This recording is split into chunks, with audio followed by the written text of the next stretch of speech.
নমস্কার, গল্পকথক রীতি short story চ্যানেলে আজকে আপনাদের পাঠ করে শোনাব শ্রী শৈলজানন্দ মুখোপাধ্যায়ের লেখা অতি ঘরন্তি না পায় ঘর।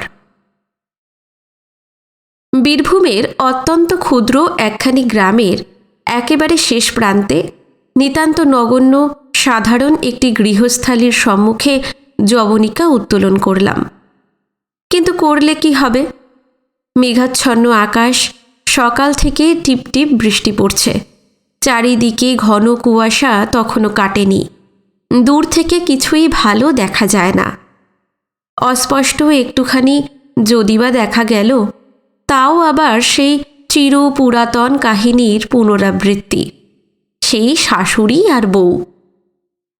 বৌমা শ্যামা, তন্নি, তরুণী অতি সকালে স্নান করে পিঠে এক পিঠ চুল এলিয়ে দিয়ে খিড়কির পুকুর থেকে উঠে আসছে। পরনে চওড়া লাল পাড় শাড়ি, গায়ে একটি সবুজ রঙের হাত কাটা জামা, এক হাতে এক গাদা বাসন, অন্য হাতে জলের ঘটি। দরজা পার হয়ে বউ উঠোনে পা দিয়েছে, এমন সময় ঘরের ভিতর থেকে শাশুড়ির কণ্ঠস্বর শোনা গেল।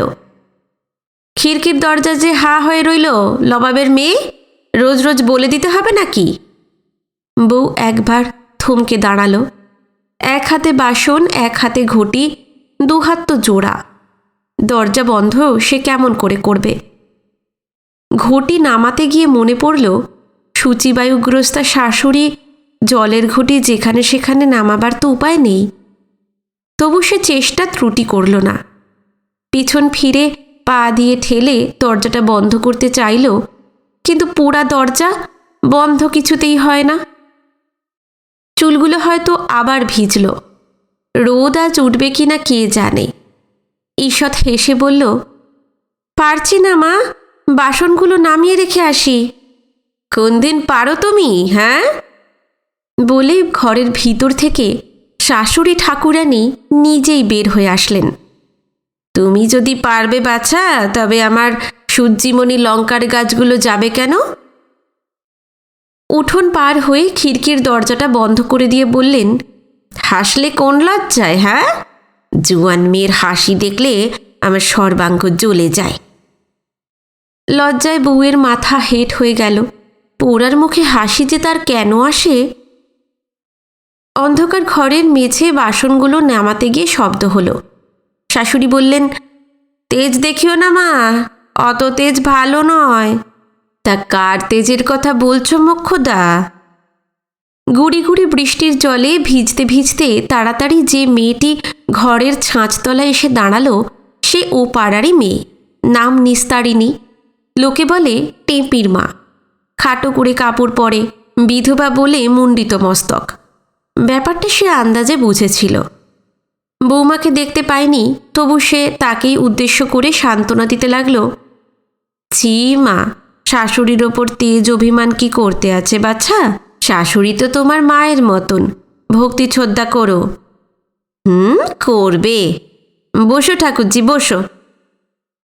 দাওয়া উঁচু রকের উপর ঠাকুরজি বসল।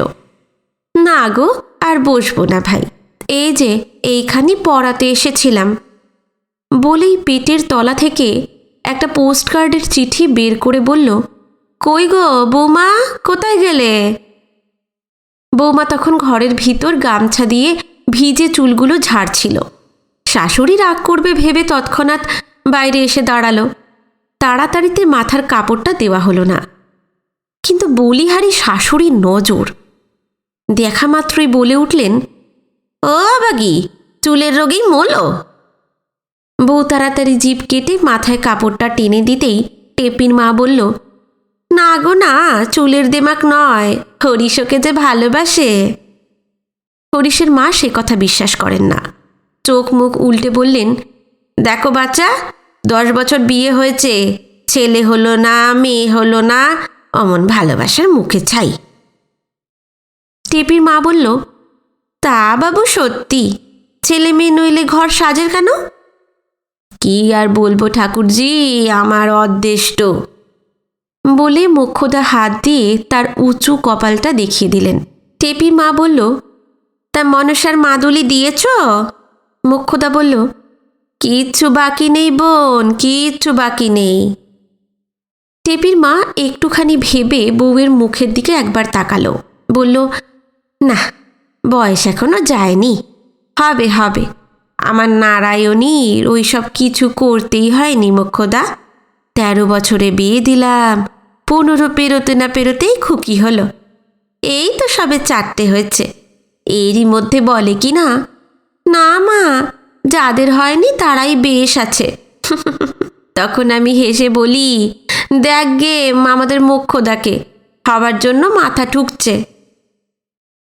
এদিকে টেপির মা, ওদিকে শাশুড়ি, মাঝখানে চিঠি হাতে নিয়ে নতমস্তকে বউ দাঁড়িয়ে আছে। চিঠিখানি সে এর মধ্যেই একবার আগাগোড়া পড়ে ফেলেছে, আর একবার পড়তে গিয়ে দেখল তারিখটা অনেক দিনের, মাস 2-3 আগেকার লেখা চিঠি। এদের কথার ফাঁকে সেই কথা জানিয়ে সে এখান থেকে পালাবে ভাবছিল, এমন সময় ভারী একটা মজা হয়ে গেল। উঠোনের একপাশে বেড়া দেওয়া ঝিঞ্চে ও শশা গাছগুলোর দিকে তাকিয়ে টেপির মা বলে উঠল, হাতে কি তোর সোনা ফলে মুকু? আহা, ঝিঞ্চে ধরেছে দেখো। ও মা, ও যে কুচি কুচি শশাও ধরেছেলা। মোক্ষদা বললেন, এতদিনে এত বড় বড় হতো ঠাকুরজি, তা ওই হতভাগা ছাগলের ভয়ে কি কিছু হবার জো আছে? ছাগল বলে টেপির মা যেন অকস্মাৎ সাপ দেখে লাফিয়ে উঠল। হ্যাঁ, মর মর, আবাগি সব ছোট লোকের মতো ছাগল পুষেছে ঘরে ঘরে, বটি দিয়ে কেঁচ করে কেটে ফেলতে পারো না পা দুটো? তুমি না হয় বিধবা মানুষ, তা ওই বউ পারে না? বলতে বলতে গাছের দিকে সে তার লোলুপ দৃষ্টি প্রসারিত করে জলে ভিজতে ভিজতে উঠোনে গিয়ে নামল। মোক্ষদা বলল, আহা হা হা, বউ তাড়াবে ছাগল, তবেই তো হয়েছে রে। আমি তো আর লুকিয়ে ছাপিয়ে বলিনি ঠাকুরজি, সম্মুখে দাঁড়িয়েই বলছি।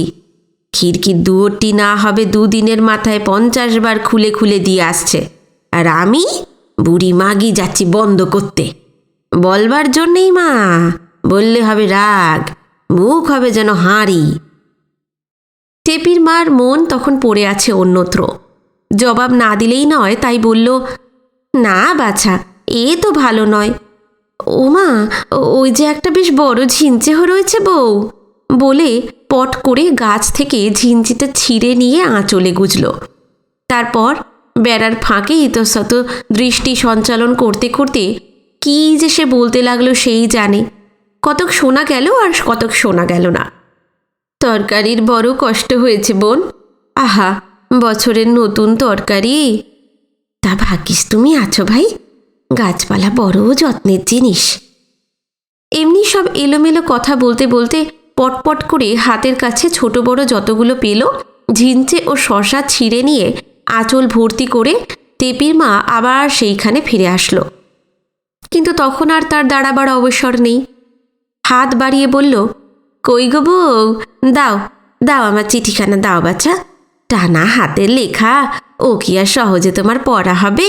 থাক, বিকেলে আবার আসবো। বলে সে তার কাজ সেরে চিঠি নিয়ে জলে ভিজতে ভিজতেই দ্রুত বেগে সেখান থেকে সরে পড়ল। বউয়ের বসবার জো নেই। রান্নাঘরে উনুন তখন ধরে উঠেছে। ডালের জল চড়িয়ে ভিজে চুল পিঠের উপর মেলে দিয়ে বউ তরকারি করতে বসেছে।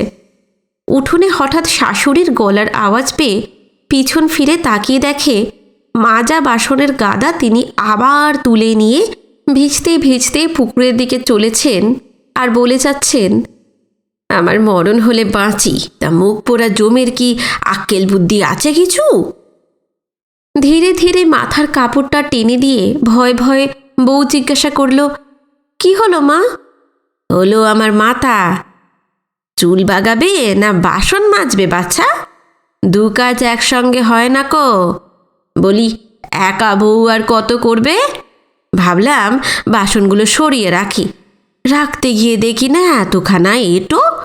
যাই, আবার বাসন মেজে আনি গে। শাশুড়ি সত্যি সত্যি খিড়কির দরজা খুলে পুকুরে গিয়ে নামলেন। কিছুক্ষণ পর বকতে বকতে ফিরে এসে কাপড় ছেড়ে ভিজে কাপড় মেলতে মেলতে আবার চেঁচিয়ে উঠলেন, কাপড় মেলার ছিঁড়ি দেখো, তারের খোঁচে কাপড়খানা যেত এক্ষুনি ছিঁড়ে। তা যেত তো যেত, তোমার কি? ভাত কাপড় দেবার মালিক যে, সে তাকেই যখন টুকটাক করে বশ করেছো মা, তখন আর তোমার ভাবনা কি? বউয়ের চোখ দুটো ছলছল করে উঠল। হাতের উল্টো পিঠে চোখ মুছে ভাবল, কাঁদবার জন্য ভগবান তাকে পাঠিয়েছেন। কেঁদে কেঁদেই তার জনম গেল। ডাল সাতলাবার শব্দে এতক্ষণ শুনতে পায়নি। শুনল শাশুড়ির মুখ তখনও চলছে। মা গো মা, আমি তো আঁতকে উঠেছিলাম, ভাবলাম বুঝিবা অন্ধকারে সাপের গায়ে পা দিলাম। মা, ঠান্ডা মতন তুলে দেখি ভিজে গামছাটা তুলে রেখেছে লবাবের মেয়ে। কাজ তো ভারী, এই করতেই যখন এত মা, জানি না একটা ছেলে হলে তুমি কি করতে। ভগবান কি এতই অবুঝ? জানে জানে, জেনে শুনেই তো দেয়নি, দেবেও না কোনো দিন দেবে না। এইবার বউয়ের চোখের জল আর কিছুতেই বাধা মানল না। সন্তানের কথায় বুকের ভিতরটা তার মোচড় খেয়ে উঠতেই ঝরঝর করে সে কেঁদে ফেলল। দণ্ডবৎ মা তোমার চরণে। মনে মনে শুধু এই বলে বউ তার দুটো হাত জোর করে কপালে ঠেকাতে যাবে, এমন সময় শাশুড়ি এসে পিছনে দাঁড়ালেন। সরো বাছা সরো দেখি, উনুনের কাছে একটু বসি, জলে ভিজে ভিতরটা আমার গুড়গুড়িয়ে উঠল। চোখের জল সে মুছতে ভুলে গিয়েছিল। শাশুড়ি তা দেখলেন, বললেন, এমনি এমনি কেঁদে কেঁদে শাশুড়ির নামে লাগাবে তা তো জানি, লাগিয়ে আমার সব করবে তুমি। না বাছা, কাল থেকে আমি নিজেই রেঁধে খাবো। সুষমা সেদিন ধরা পড়ল একেবারে হাতে নাতে। সেদিনও তেমনি করেই ঝিমঝিম করে বৃষ্টি পড়ছে। তা পড়ুক, বাসনে এঁঠো রেখে জাত জন্ম খোয়ানোর চেয়ে জলে ভেজা তেমন মারাত্মক নয়। সকালে উঠেই মোক্ষদা গিয়েছিলেন খিড়কির ঘাটে। আপন মনেই বকতে বকতে বাসনের বোঝা নিয়ে ঘাট থেকে তিনি ফিরে আসছিলেন। হঠাৎ নজর পড়ল সদর দরজার দিকে। দেখলেন শুকু শ্যাকরা দাঁড়িয়ে আছে, মাথায় ছাতা, হাতে কাঠের বাক্স। জিজ্ঞেস করলেন, কি রে শুকু, কাকে খুঁজছিস? তোমার বৌমাকে। কেন রে? কাজ আছে। জবাবটা বিশেষ সুবিধের নয়। মোক্ষদা এগিয়ে গেলেন। তা কি কাজ রে শুকু? আগে এই বালা এক জোড়া। বালা? কই দেখি, কার বালা রে? তোমার বৌমা গড়তে দিয়েছিলেন। মোক্ষদা একটুক্ষণ চুপ করে বসলেন। কই দেখি দেখি কেমন বালা। আয় আয় আয় শুকু, ঘরে আয়। শুকু তার পেছনে পেছনে ঘরের দাওয়ায় এসে দাঁড়ালো। মোক্ষদা গেলেন ঘরের ভিতরে বাসন রাখতে। সুষমা কিছুই বুঝতে পারেনি। ঘুম ভাঙতে সেদিন তার দেরি হয়েছিল। কোঠাঘরের উপরে সে তখন বিছানা তুলছিল। নেমে আসলো। মাথায় এলো চুলের খোঁপা, কপালে সিঁদুরের টিপ, সবুজ রঙের সেই জামাটি গায়ে, হাতে দুগাছি শাঁখার পাশে সোনার চুড়ি। সিঁড়ির শেষ ধাপে আসতেই দেখে ছাতা বন্ধ করে শুকু শ্যাকরা দাঁড়িয়ে আছে। দেখা মাত্রই মাথার কাপড়টা টেনে দিয়ে জিভ কেটে সুষমা বলল, ও মা, আমার কপাল, তুমি এখানে আসতে? এখানে আমি আসতে বলেছি মা, অপরাধ হয়ে থাকে তো ঘাট মাগছি। বউ ভেবেছিল শাশুড়ি বুঝি এখনো ঘাটেই আছে, কিন্তু মুখের কথাটা তার শেষ হলো না। তার মাঝেই অপ্রস্তুতের মতন শাশুড়ি ঘর থেকে বাইরে আসলেন। মাথা হেঁট করে পায়ের একটা আঙুল দিয়ে সুষমা মাটি খুঁড়তে লাগল। মোক্ষদা বললেন, কই দেখি শুকু, কেমন চুরি হলো দেখি। তা ক ভরি সোনায় কগাছি হলো? শুকু হাসল। হেসে সেইখানেই উবু হয়ে বসে কাঠের বাক্সটি খুলে নীল রঙের পাতলা কাগজে মোড়া যে বস্তুটি তাদের চোখের সম্মুখে তুলে ধরল, তা নিতান্ত অকিঞ্চিতকর। চুরি নয়, গিনি সোনার মূল্যবান কোনো অলঙ্কারও নয়, নিতান্ত অল্পবয়স্ক কোনো শিশুর হাতের দুগাছি সরু সরু সোনার বালা মাত্র। বৌমার মুখের পানে তাকিয়ে শুকু বলল, দেখে নাও বউ ঠাকুরুন, তুমি ঠিক যেমনটি বলেছিলে সোনামণির হাতে মানাবে কিন্তু চমৎকার। সুষমা মুখে কোনো কথা না বলে হাত বাড়িয়ে বালা দুটো গ্রহণ করল এবং তেমনি নিঃশব্দে ঘাড় হেঁট করে বলল, ঠিক আছে, তুমি যাও। ইঙ্গিতটা শুকু বুঝল। বুঝে ধীরে ধীরে ছাতাটা নিয়ে দুজনকে প্রণাম করে সেখান থেকে চলে গেল। মোক্ষদা জিজ্ঞেস করলেন, সোনামণি বুঝে সেই চপলার ছেলেটার নাম? হ্যাঁ। বলেই সে বালা জোড়াটা রাখবার জন্য ওপরে উঠতে যাচ্ছিল, শাশুড়ি ডাকলেন, শোনো, হরিশকে চিঠি লেখা হলো তার চাকরির জায়গায়, টাকা পাঠাস, সম্বৎসরের গুড় কিনে রাখবো। লিখলে টাকার বড় টানাটানি। বলি, তা হবেও বা।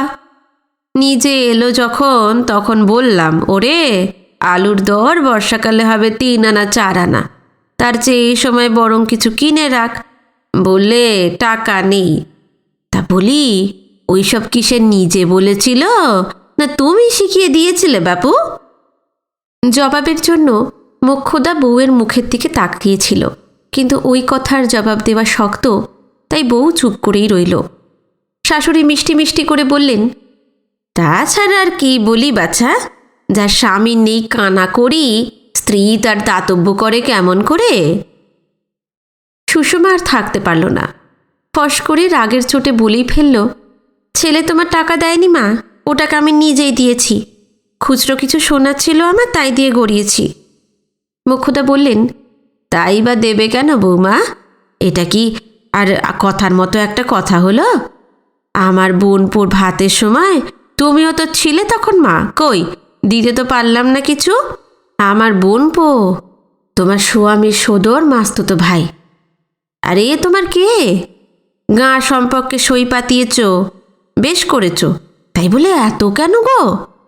আমার বাড়ি বসে আমার চোখের সামনে এত বাড়াবাড়ি ভালো লাগে না বাচ্চা, তাই তোমায় এত কথা বললাম, নইলে যা খুশি করো গে, মরো, 2 হাত দিয়ে সব বিলিয়ে দাও, আমার কি তাতে? কথাটা মন্দ নয়, কিন্তু বউ হঠাৎ বলে বসল, আমি দেব। শাশুড়ি গুরুজন, গৃহের গৃহিণী, তার মুখের উপর কথা, রাগ হওয়া স্বাভাবিক। চোখ দুটো বড় হয়ে উঠল, বললেন, দিব? এত বড় কথা? দিস। তা দিস তুই, দিস তো ওই ভালোবাসার ছেলের মাথা খাস, তার রক্তে চান করিস। বলে তিনি হনহন করে সেখান থেকে চলে গেলেন। সইয়ে সইয়ে রোজ দেখা হয় মোড়ল পুকুরের ঘাটে। সুষমা যায় জল আনতে, চপলা এসে কাপড় কাচতে। বিকালে সেদিন আর সুষমার চুল বাঁধা হলো না। এলো চুল খোপার মতো করে বেঁধে সে বের হয়ে গেল। ধানের ক্ষেতগুলো পার হতেই দেখে ছোট সেই নিম গাছটার তলায় চপলা দাঁড়িয়ে আছে, কাঁখে কলসি, কিন্তু ছেলে কোলে নেই। সুষমা জিজ্ঞাসা করল, সোনা কইলা? ঠাকুরজি নিয়ে গেল। সকালেও তো পাঠাসনি? খেদি নিয়ে গেল না ভাই, বললে বৃষ্টি হচ্ছে আমি যাব না। সুষমা জলে গিয়ে নামল। চপলাও তার পিছু পিছু ঘাটে নেমে তার কাছে গিয়ে বলল, বললাম বলি, হোক বৃষ্টি, ছাতাটা মাথায় নিয়ে যা। যা লক্ষ্মী আমার, সোনামণিকে না দেখলে সই হয়তো ছটফট করবে, কিন্তু এমন বজ্জাত মেয়ে মাইরি, গেল না কিছুতেই, ছুটে পালিয়ে গেল সেখান থেকে। তবে আর ননদ বলেছে কাকে? কিন্তু কিন্তু তোর ভাই ওইসব বালাই নেই। সুষমা চুপ করে রইল। চপলা বলল, হ্যালা, শুনলাম নাকি তুই কলকাতা যাবি? কথাটা শুনে সুষমা যেন আকাশ থেকে পড়ল। স্বামী তার কয়েকবার কলকাতায় বাসা করবার কথা বলেছে বটে, কিন্তু সে কথা আজ পর্যন্ত কাউকেও সে জানায়নি। জিজ্ঞাসা করল, তুই কোথায় শুনলি বল? হ্যাঁ, শুনবো আবার কোত্থেকে লা, শুনলাম তো শাশুড়ির কাছ থেকে। শাশুড়ির কাছ থেকে? হ্যাঁ ভাই, আসছিলাম, পথে দেখি তোর শাশুড়ি মাকে দাঁড়িয়ে টেপিদের দরজায় কথা বলছে টেপির মায়ের সঙ্গে। তোর নাম শুনেই তো দাঁড়ালাম, কিন্তু দাঁড়িয়ে কি আর শোনবার জো আছে ছাই?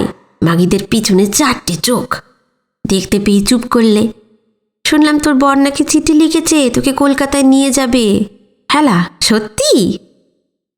সুষমার মুখখানা অসম্ভব রকম গম্ভীর হয়ে উঠল। খানিকক্ষণ কি যেন ভেবে বলল, জল নেওয়া হলো তোর, ওঠ এবার। অন্যদিন তারা কত গল্প করে, কত সাঁতার কাটে, ঘাট থেকে সহজে ফিরতে চায় না। চপলা বলল, ও মা, এমন জানলে তোকে বলতাম না, এই যে আমার হয়ে গেছে, চল উঠি। কিন্তু যে কথাটা আসল তা এখনো সুষমাকে তার বলা হয়নি। পুকুরের পাড়ে উঠে চপলা বলল, মরুকে, ওরা কতই অমন বলে, ওর জন্য দুঃখ কিসের? সুষমার যেমন চলছিল তেমনই চলতে লাগলো। কথাটা চপলা বলি বলি করেও বলতে পারছিল না। ভাবছিল সুষমা নিজেই বলবে, কিন্তু তারও আজ বলবার মতন অবস্থা নয়। শেষে একটা ঢোক গিলে একবার তার মুখের দিকে তাকিয়ে চপলা জিজ্ঞাসা করল, হেলা, সুকু শ্যাকরা আজ গিয়েছিল তোর কাছে? কই না তো। যা, সুকু যে বললে গিয়েছিলাম দিদি, দিয়ে এসেছি। ও হ্যাঁ, দিয়েছে, কিন্তু না ভাই, বালাফালা দেওয়া দেবী আমার হবে না। কথাটা চপলা বিশ্বাস করল না। বলল, খারাপ হয়েছে তো, তা হোক গে, আবার না হয় ভালো একটা গড়িয়ে দিবি। না ভাই, সত্যি বলছি সই, সোনার গয়না দেবার মতন অবস্থা তো আমার নয়, ও দিতে পারবো না আমি। কেন লা, তোর কিছু হলো নাকি? সুষমা আর কথা বলল না। চপলা বলল, মানুষকে তাহলে এমন করে আশা দিতে নেই। সুষমা নীরব থাকল। অন্যদিনের মতো ঘাটে সেদিন তাদের বেশি দেরি হয়নি। শাশুড়ি তবু বললেন, গিয়েছিলে তো মা সূর্যি আলোয়, ফিরে এলে চাঁদের আলোয়, রোজ রোজ এত কী কথা কও যে বুঝতে পারি না। সুষমা সেদিকে কর্ণপাত করল না। ভিজে কাপড়টা উঠোনের দড়িতে টাঙিয়ে এসে বলল, কই মা, আমার চিঠিটা দাও। কথাটা যেন শাশুড়ি শুনতেই পাননি, এমন ভান করে সেখান থেকে চলে যাচ্ছিলেন। বউ আবার বলল, আমার চিঠি? চিঠি? কিসের চিঠি গো বৌমা? কার চিঠি? কেন? কোথায়? রাগের মাথায় সুষমা বলতে যাচ্ছিল নেকি, কিন্তু কথাটা সে তৎক্ষণাৎ সামলিয়ে নিয়ে বলল, খুলেছেন, পড়েছেন, বেশ করেছেন, দিন, এবার দিন আমার চিঠি। মা, এ বলে কি গা? বলে গালে হাত দিয়ে মোক্ষদা সেইখানেই বসে পড়ছিলেন। হঠাৎ কি ভেবে বসা আর তার হলো না।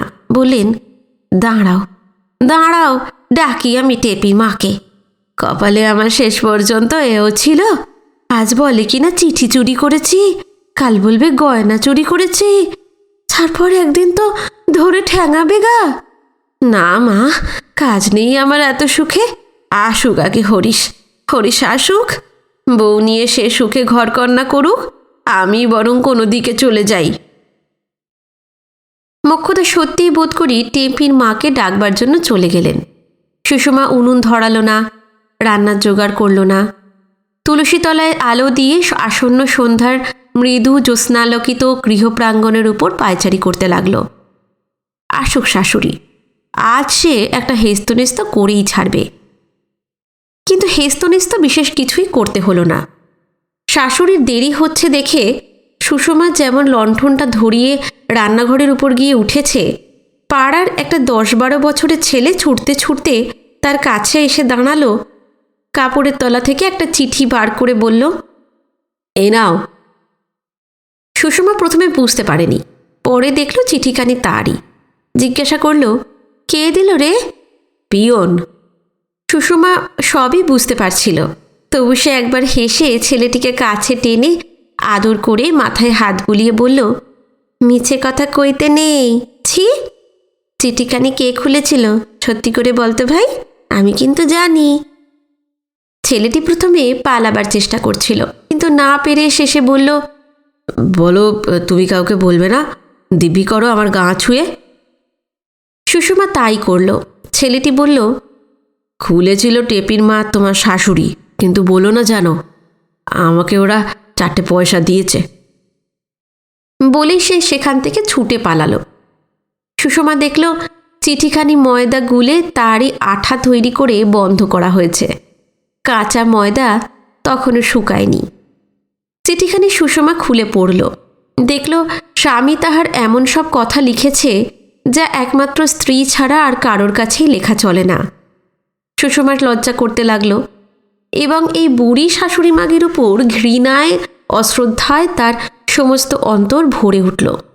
সর্বশেষে স্বামী লিখেছে, এবার আর মিছে কথা নয়, বাড়ি আমি এবার সত্যিই ভাড়া নিয়েছি, আগামী শনিবার রাত্রে ট্রেনে গিয়ে রবিবার রাত্রে তোমায় নিয়ে আসব, তুমি প্রস্তুত হয়ে থেকো। আজ বৃহস্পতিবার, কাল শুক্র, পরশু শনি। আনন্দে সুষমার বুকের ভিতরটা কেমন যেন করতে লাগলো। উনুনে আগুন দিতে গিয়েও আগুন দেওয়া হলো না। একা নিজের জন্য রান্না, ভাবল কাজ নেই, আজ 4টে মুড়ি খেয়ে রাত্রি কাটালেই চলবে। আগুনের কাছে বসে বসে অতক্ষণ ধরে রান্না করার চেয়ে একাকী বিছানার উপর শুয়ে বালিশটাকে কোলের কাছে টেনে এনে চোখ বুজে তার নতুন বাসার কথা ভেবে যথেষ্ট আনন্দ লাভ করবে সে। চিঠিখানি হাতে নিয়ে সে উপরে উঠে গেল। পরিপাটি করে বিছানা পাতল। বিছানা পেতে তাহারই একধারে বসে আবার সে তার স্বামীর চিঠিখানি আর একবার পড়বার জন্য চোখের সম্মুখে মেলে ধরেছে। এমন সময় নিচ থেকে ডাক শোনা গেল, কই গো লাবাবের মেয়ে, আজ দশমীর দিনে ভরসন্ধে শাশুড়িকে কাঁদানো হলো কেন? কিসের জন্য শুনি? চিঠি চুরি করেছে? ছেলের চিঠি চুরি করে পড়িয়ে শুনেছে? ছি ছি ছি, বলতে তোমার মুখে একটু বাঁধলো না গো? কই, কোথায় তুমি? কণ্ঠস্বর টেপির মায়ের। টেপি বলল, ওই যে মা, ওপরের ঘরে আলো জ্বলছে, চলো না।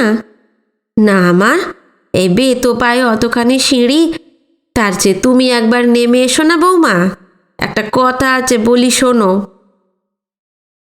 অনিচ্ছা সত্ত্বেও চিঠিখানি বালিশের তলায় রেখে সুষমাকে নেমে আসতে হলো। ভাবল এই 2 দিনের জন্য তারা যা বলে বলুক, হীন চৌর্যবৃত্তি তাদের যখন ধরা পড়েছে তখন আর সে সম্বন্ধে কথা বলে লজ্জা দিয়ে লাভ কি। ধীরে ধীরে তাদের কাছে এসে দাঁড়ালো। বলল, কি বলছেন? বলি স্বামী না হয় ভালোই বাসে, কিন্তু ওই যে শাশুড়ি, এই যে দশমীর দিনে চোখের জল ফেললে, ও তো তোমার ওই স্বামীরই গর্ভধারিণী মা, আর তো কেউ নয় গো। সুষমা কোনো জবাব দিল না। টেপির মা জবাবের অপেক্ষা করেনি। সে তখনও বলে যাচ্ছে, সোনার বালা পরের ছেলেকে দিতে না হয় মানাই করেছে, তাই বলে উল্টে তাকে চোর বলে জব্দ করো? ছি ছি ছি, এত বড় হয়েছ বাচ্চা, বুদ্ধিশুদ্ধি কি তোমার এখনো হলো না? হয় না তা জানি, ছেলেপুলে না হলে মেয়েদের বুদ্ধি হয় না। ছেলে যদি একটা হতো তো ওই ছেলের চিঠি চুরি করে পড়ার অপবাদ দিতে তুমিও পারতে না শাশুড়িকে, বুঝলে? সুষমার এবার অসহ্য লাগলো। বলল, চলুন, আমি সদর দরজায় খিল বন্ধ করবো এবার। যাবো বাচ্চা, যাচ্ছি, তোমার ঘরে থাকতে আসেনি। ছেলে না হলে সেই কথায় বলে না, সে মেয়ের মুখ দেখলে যাত্রা নেই, সে মেয়ের হাতে ভিখিরিতে ভিক্ষে নেয় না। তোমার হয়েছে তাই, ধন্যী শাশুড়ি তোমার। তাই যাক, আর বলবে না। আয়লো টেপি, আয়। বলে টেপির মা চলে গেল। সুষমা সদর দরজায় খিল বন্ধ করে এসে দেখে শাশুড়ি এর মধ্যেই লণ্ঠনটা তুলে নিয়ে ঘরের ভিতর বোধ করি তাহার নিজের জন্যই থালার উপর মুড়ি ঢালছেন। এই বাড়িতে একটাই লণ্ঠন। সুষমা আর সেখানে অপেক্ষা না করে অন্ধকার সিঁড়ি ধরে উপরে উঠে গেল। দেখল জানলার পথে তার বিছানার উপর খানিকটা জ্যোৎস্না এসে পড়েছে।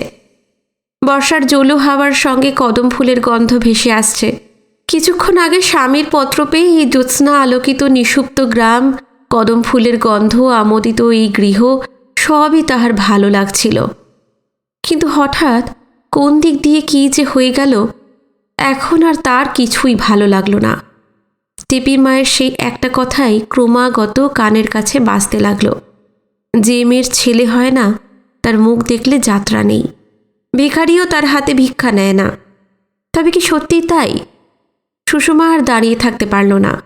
বিছানার ওপর শুয়ে হাতড়িয়ে বালিশের তলাহে থেকে চিঠিখানি বার করল এবং তা তার বুকের কাছে চেপে ধরে উপুর হয়ে ফুলে ফুলে কাঁদতে লাগল। পরদিন সকালে সুষমার ঘুম ভাঙতেই দেখে পায়ের কাছে 1 থালা মুড়ি, বাটিতে ভিজে ছোলা, খানিকটা কাঁচা গুড় আর 1 গ্লাস জল নামানো। সেই গুড়ে পিঁপড়ে ধরেছে। লণ্ঠনটা তখনও জ্বলছিল। শাশুড়ি বোধ করি রাত্রে এসব করে দিয়ে গেছেন। সমস্ত রাত্রি উপবাসের পর সুষমা অত্যন্ত ক্লান্তি বোধ করছিল। আজ আবার একাদশী, শাশুড়ির রান্না নেই। শয্যা ত্যাগ করে বিছানা তুলে সুষমা নিচে এসে প্রথমেই গোয়াল পরিষ্কার করতে গেল। দেখল গোয়ালে গোবর নেই, শাশুড়ি বোধহয় নিজেই পরিষ্কার করেছেন। গাই বাছুর ছাড়িয়ে দিয়ে পুকুরে গেছেন স্নান করতে। সুষমা ভাবল সকাল সকাল চারটিখানি রান্না করে সেও আজ কলকাতা যাবার জন্য জিনিসপত্র গোছগাছ করবে। উনুনে আগুন দিয়ে সুষমা গিয়েছিল পুকুরের ঘাটে। ফিরতে তাহার একটুখানি দেরি হলো। দেরি হবার কারণ, বাগদিবউ জালি কাঁধে নিয়ে পুকুরের পাড় ধরে দূরের কোন একটা পুকুরে যাচ্ছিল মাছ ধরতে। শাশুড়ি মাছ কোনোদিন কেনেন না। সুষমার হঠাৎ কি মনে হলো, ডাকলো বাগদিবউকে। বাগদিবউ বুঝতেই পেরেছিল, বলল, এই তো বেরোচ্ছি মা, আচ্ছা দেখি তোমাদের পুকুরে দেখি এক হাত। একাদশীর দিন তুমি সধবা মেয়ে বললে যখন, চাল কিন্তু তুমি নিজের হাতেই দিও মা, তোমার এই শাশুড়ি ঠাকুরুন। বলে আর কথাটা শেষ করল না বাগদিবউ। এই মাছের জন্যই দেরি। ছোট ছোট কয়েকটা ল্যাটা, চিংড়ি, পুঁটি মাছ পাতায় জড়িয়ে মুখ ধুয়ে কাপড় কেচে বউ ঘরের উঠোনে পা দিয়েই দেখে দাওয়ার উপর মজলিস বসেছে। শাশুড়ি স্নান করে কাপড় ছেড়ে বসেছেন, টেপির মা এসেছে, লক্ষ্মী বুড়ি এসেছে, আর তার সঙ্গে আরও একটি কে বিধবা মেয়ে এসেছে। সুষমা তাকে চিনল না। টেপির মাকে দেখেই তার আপাদ মস্তক জ্বলে গেল। রান্নাঘরের একপাশে মাছ কয়টি বাটি দিয়ে ঢাকা দিয়ে রাখল, তারপর কারোর দিকে না তাকিয়ে কাপড় ছাড়ার জন্য ওপরে উঠে গেল। নতুন মেয়েটি তাকে একবার ভালো করে দেখে নিয়ে বলল, না মা, এখনও হতে পারে, আমার মামিকে তোমরা তো দেখোনি, দেখলে বিশ্বাস করতে। টেপির মা ঘাড় নেড়ে ঠোঁট উল্টিয়ে বলল, না বাচ্চা, ধর্মরাজের মাদুলিতে যার হয় না তাহার আর না, কি বল মুকু? মোক্ষদা চোখ টিপে হাত নেড়ে ইশারা করে বুঝিয়ে দিলেন যে বউ উপরে আছে। এই সময় তার কথা বলবার উপায় নেই। বউ সবই শুনল, সবই বুঝল, কিন্তু বিনা বাক্য ব্যয় যেমন সে উপরে উঠে গিয়েছিল, আবার তেমনই নীরবে নিচে নেমে এসে রান্নাঘরে গিয়ে রান্না করতে বসল। আর একটা দিন কোনো রকমে কাটিয়ে দিতে পারলেই এদের হাত থেকে সে নিষ্কৃতি লাভ করবে। কোনো রকমে আর একটা দিন। রান্না তখনও তার শেষ হয়নি। এদিকে মজলিস তখন পুরোদমেই চলছে। এমন সময় খেঁদি আসলো সোনামণিকে কোলে নিয়ে। তারা কখন যে এসেছে সুষমা বুঝতে পারেনি। হঠাৎ তার পিঠের উপর ঘন ঘন চপেটাঘাত এবং পা পা মা মা শব্দে সচকিত হয়ে পিছনে ফিরতেই দেখে তার পিঠের কাছে ছেলেটাকে দাঁড় করিয়ে দিয়ে খেদি দূরে দাঁড়িয়ে হাসছে। কাল থেকে সে সোনামণিকে দেখেনি। দেখবার জন্য মুখ ফেরাতেই সোনামণি তার কচি কচি সাদা ধপধপে কোমল হাত দুটো দিয়ে সুষমার গলাটা জোরে জড়িয়ে ধরে খিলখিল করে হাসতে লাগলো। ওদিকে বিধবাদের বাগবিতণ্ডা হঠাৎ থেমে গেছে। কেন যে থেমেছে সে কথা বুঝতে সুষমার দেরি হলো না। ছেলেটা পিঠের ওপর ঝুলছিল, ভালো করে দেখাও যায় না, তবু সে অতি কষ্টে ঘাড় ফিরিয়ে আর চোখে সেই দিকে একবার তাকালো। দেখল কম বয়সী সেই অপরিচিতা বিধবা মেয়েটি তার দিকেই এক দৃষ্টে চেয়ে আছে। এখনো হয়তো এই সোনামণিকে নিয়ে কত কথাই না তারা আলোচনা করবে। কলকাতা চলে গেলে আবার কতদিন সে তার সোনামণিকে দেখতে পাবে না। ইচ্ছে করছিল রান্না ফেলে ছেলেটাকে নিয়ে সে দূরে সরে গিয়ে একটু বসে, সোনার বালা দুটি তার ওই ছোট্ট হাত দুটোতে পরিয়ে দিয়ে দেখে কেমন মানায়। কিন্তু শাশুড়ি মাগি যে দিব্যি তাকে দিয়েছে তা কানে শুনে সেই বালা তাকে কি করে দেবে? সুষমার রাগ হতে লাগলো তার নিজের ওপরেই। এমন অভিশপ্ত অসহায় জীবন বিধাতা যে তাকে কেন দিয়েছেন? চোখ দুটো কান্নায় ছলছল করতে লাগলো। রাগে দুঃখে অভিমানে মনে হলো নিজের মাথাটা নিজেই ঠুকে খানিকটা রক্ত বার করে দেয়। খেদি তখনও সেখানেই দাঁড়িয়েছিল। বলল, নে খেদি, নে ছেলে সরিয়ে নে। খেদি হাসতে হাসতে বলল, না না, ও আসবে না, ও বালা পড়তে এসেছে। কথাটা সে বেশ জোরে জোরেই বলল। ওদিক থেকে তৎক্ষণাৎ প্রতিবাদ আসলো। টেপির মা বলে উঠল, মেয়ের কথা শোনো, বালা পড়তে এসেছে। তা কিসের বালা লা, কিসের বালা? হ্যাঁ, লোকের বালা এত সস্তা লয়। লক্ষ্মী বুড়ি গালে হাত দিল। হেলা, বলিস কিলা সোনার বালা? বোঝা গেল এই সম্বন্ধে আলোচনা তাদের পূর্বেই হয়েছে। সুষমা এবার সত্যিই রাগল।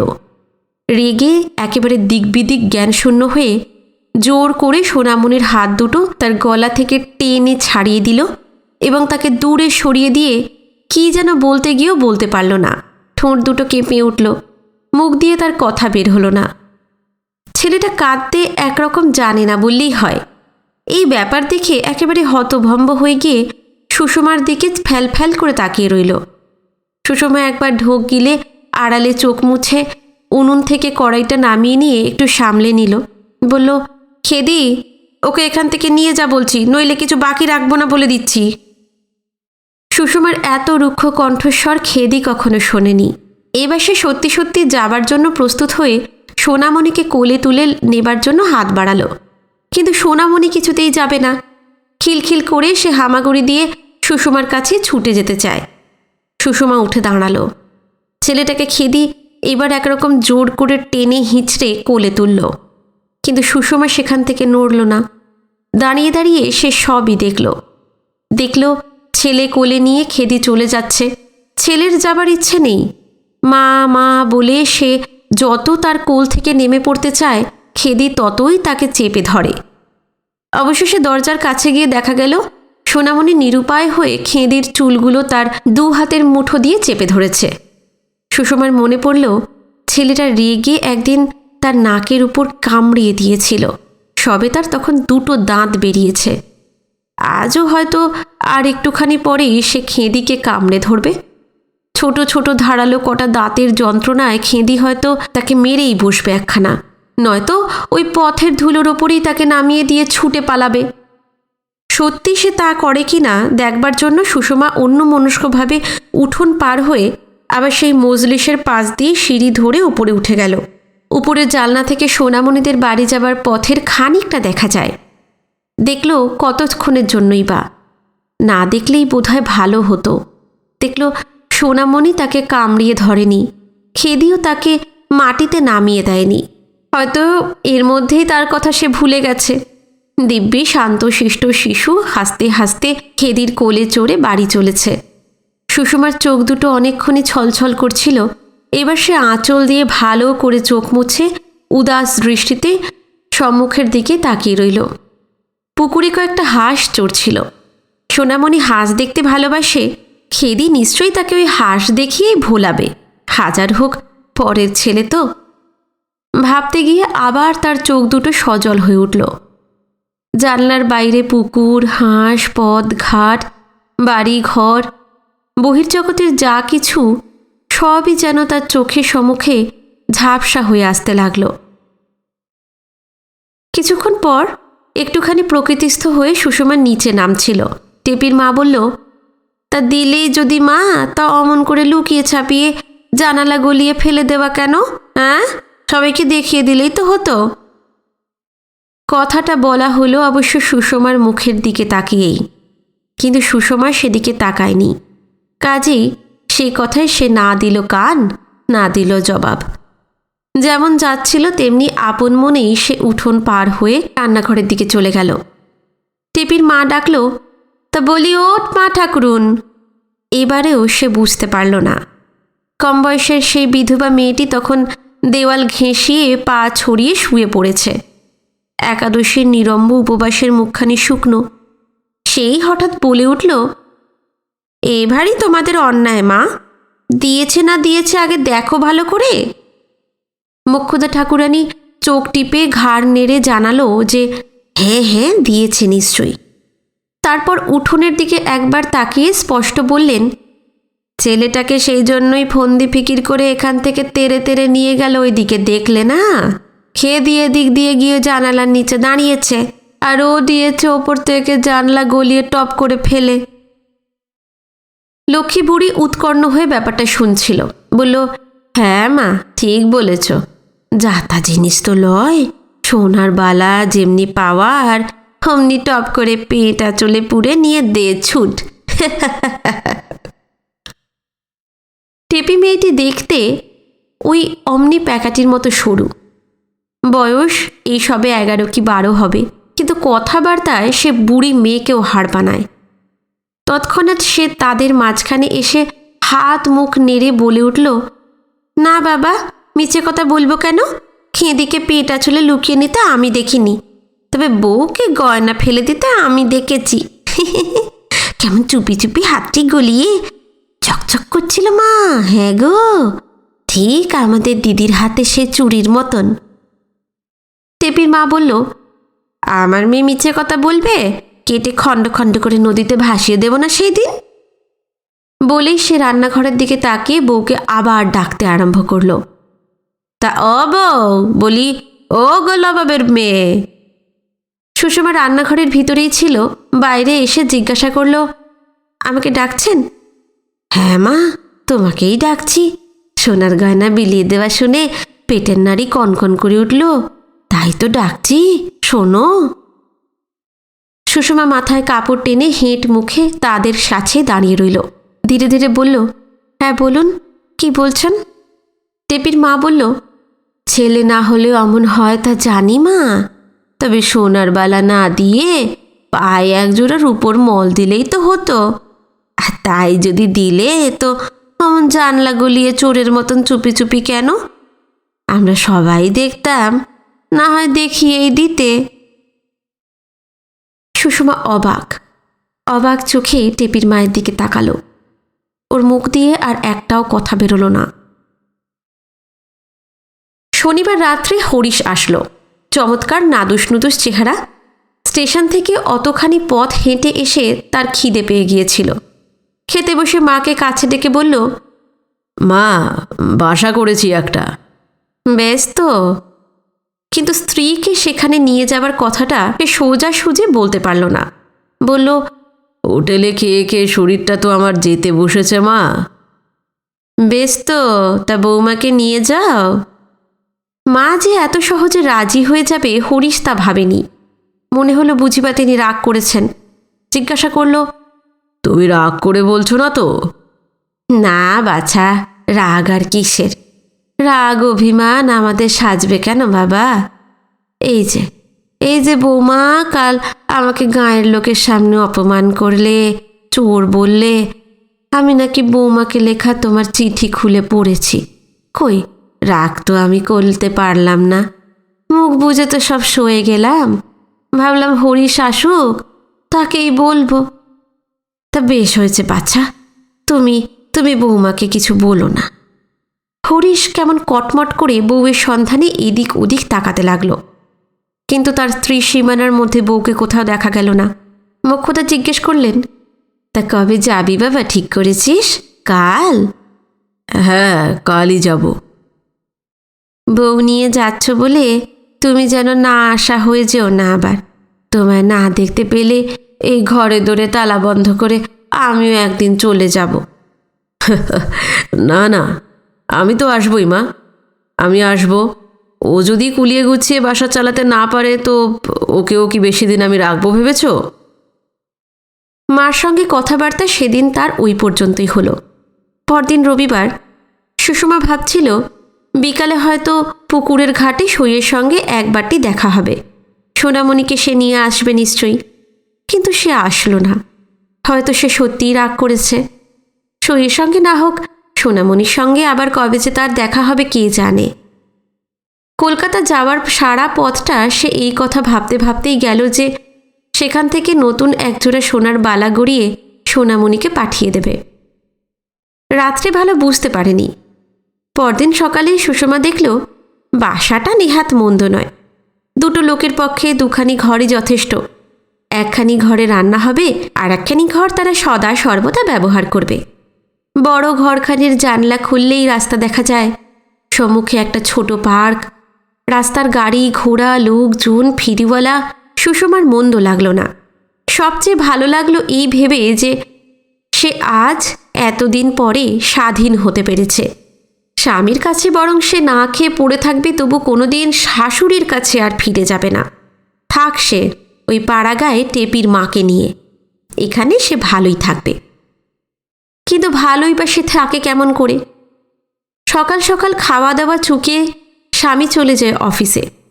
না আছে একটা সঙ্গী, না আছে কথা বলবার লোক। একা একা দিন যেন আর তার কাটে না। চিরকাল সে পল্লীগ্রামে কাটিয়েছে। চারিদিক খোলা, চারিদিক সবুজ, চোখের দৃষ্টি কোথাও কখনো ব্যাহত হয়নি। আর এখানে এসে দেখে শুধু শুকনো ইটের বড় বড় বাড়িগুলো আকাশ আড়াল করেছে, বাতাস আড়াল করেছে।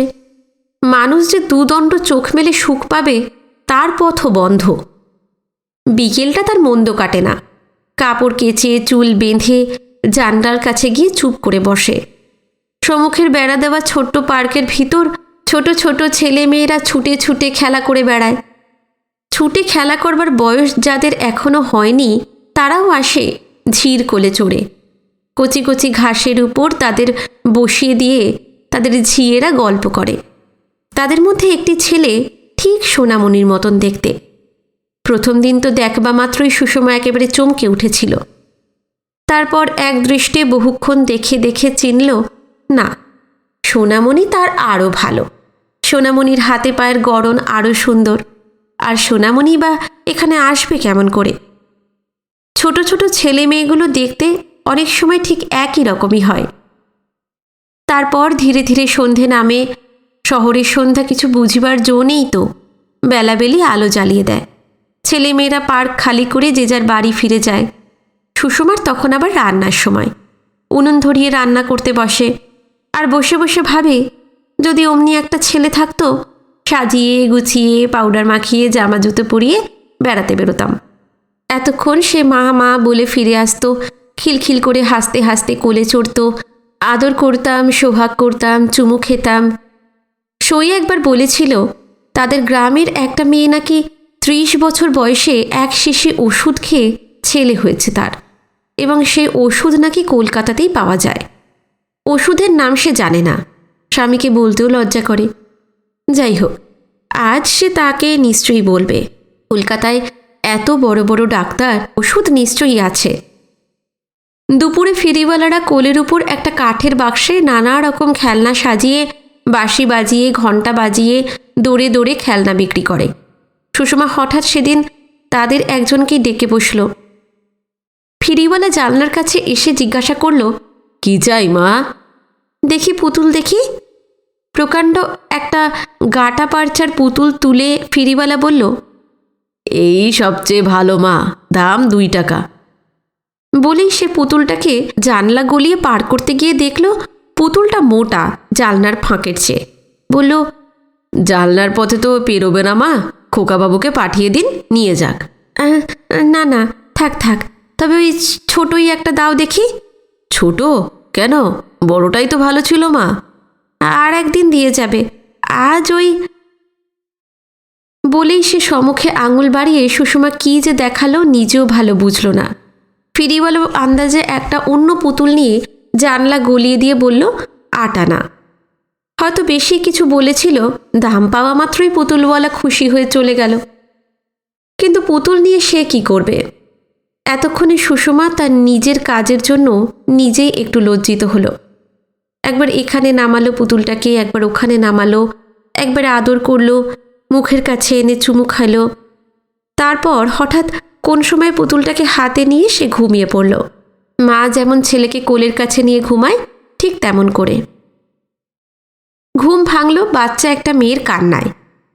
পার্কের দক্ষিণ দিকে লাল রঙের দোতলা এই রেলিংওয়ালা বাড়িটার ছোট্ট একটি মেয়ে দেখি অনবরত কাঁদে। একবার কাঁদলে আর সহজে চুপ করতে চায় না। সুষমার একবার মনে হয় ছুটতে গিয়ে তাকে চুপ করিয়ে আসে। কথাটা শুনে হরিশ তো সেদিন শেষেই খুন। বলে, মেয়ে না ছেলে তাই বা তুমি জানলে কেমন করে? গলার আওয়াজে তো টের পাওয়া যায়। ওই যে সাদা রঙের বাড়িটা, লাল বাড়িটার পাশেই, ওতে দেখো একটা ছেলে আছে, ফুটফুটে ছেলে। মুখে তার হাসি যেন লেগেই আছে। জানলায় শিক ধরে দাঁড়িয়ে থাকে 24 ঘন্টা, আর বরফওয়ালা হাঁকে বরফ, ও ডাকে বরফ। বরফওয়ালা বলে, নেবে খোকা? খোলা দোতলায় ওই জানলার ভেতর দিয়ে হাত বাড়ায়। আশপাশের ঘরগুলি, বাড়িতে যে কয়টি ছেলে মেয়ে আছে সুষমা তাদের সব খবর রাখে। হরিশ হেসে সেদিন তাকে কাছে টেনে এনে বলল, তোমার ছেলের বড় স্বাদ হয়েছে না? যাও, একটা ওষুধপত্রও তো এনে দিলে না। পরদিন সুষমার ওষুধ এসেছে। খেতে ভালো নয়, অত্যন্ত বিস্বাদ, মুখে দিলে বমি আসে। তা আসুক। প্রাণপণে ওষুধটুকু গিলে ফেলে চোখ বুজে মুখ চাপা দিয়ে সুষমা নিজেকে সামলিয়ে নেয়। ভাবে যা হয় কিছু একটা হোক, ছেলে হোক, মেয়ে হোক, কানা হোক, খোঁড়া হোক, হয়ে যদি মরেও যায় তাও ভালো, তার বাঁজা নামটা তো ঘুচবে। গত শনিবার হরিশ বাড়ি গিয়েছিল। সোমবার সকালে ফিরে আসতেই সুষমা জিজ্ঞেস করল, গিয়েছিলে সোনামণিদের বাড়ি? না, সময় পেলাম না। সময় পেলে না? কি এমন কাজে ব্যস্ত ছিলে যে সময় পেলে না? আচ্ছা ঠিক আছে, এবার যেদিন যাব সেদিন। না, শুধু দেখে আসবো নয়, বেতের একটা দোলনাও দিয়ে এসো।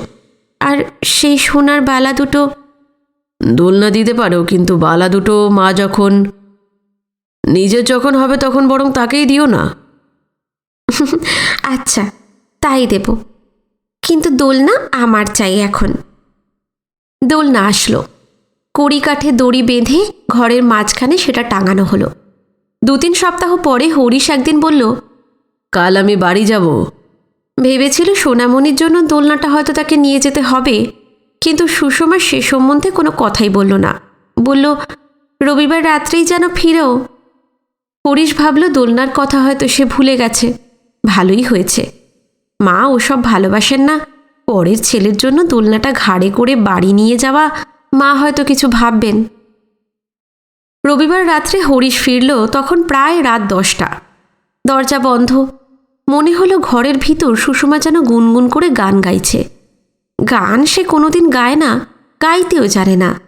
কি গান গাইছে শুনবার জন্য হরিশ জানালার কাছে কান পাতল।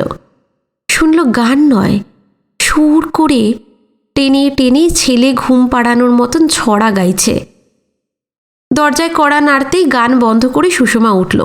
জিজ্ঞাসা করল, কে? খোলো। তাড়াতাড়ি দরজা খুলে দিয়ে সুষমা বলল, ভাবছিলাম আজ আর এলে না তুমি। হরিশ এবার সোনামণিকে দেখে এসেছিল, কিন্তু আশ্চর্য, সুষমা তার কথা একবারও জিজ্ঞাসা করল না।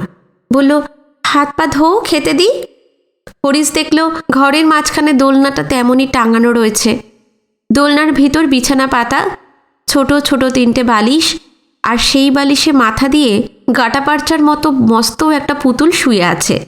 পুতুলের মাথায় টুপি, পায়ে মোজা, হাতে সোনার বালা। হরিশ জিজ্ঞাসা করল, এ কি ছেলে নাকি তোমার? হ্যাঁ। তারপর সে এক ভারী মজার ব্যাপার। পরদিন বিড়াল দুধ খেয়ে গেছে। হরিশের খাওয়া শেষ হলে জিজ্ঞাসা করল, দুধ দিলে না যে? যে দুষ্টু হয়েছে তোমার খোকা, ছুটোছুটি করতে গিয়ে তেলে হোঁচট খেয়ে ফেলে। কথাটা হরিশের মন্দ লাগল না।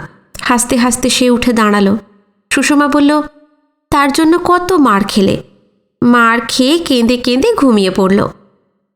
তারপর অনেক রাত্রি পর্যন্ত সুষমা তার কাল্পনিক সন্তানের কত রকমের কত কথা না বলল। তার কথা ফুটেছে, পাকা পাকা কথা বলে, হাঁটতে শিখেছে, হাঁটি হাঁটি পা পা করে হাঁটে, তারপর আঁছাড় খায়।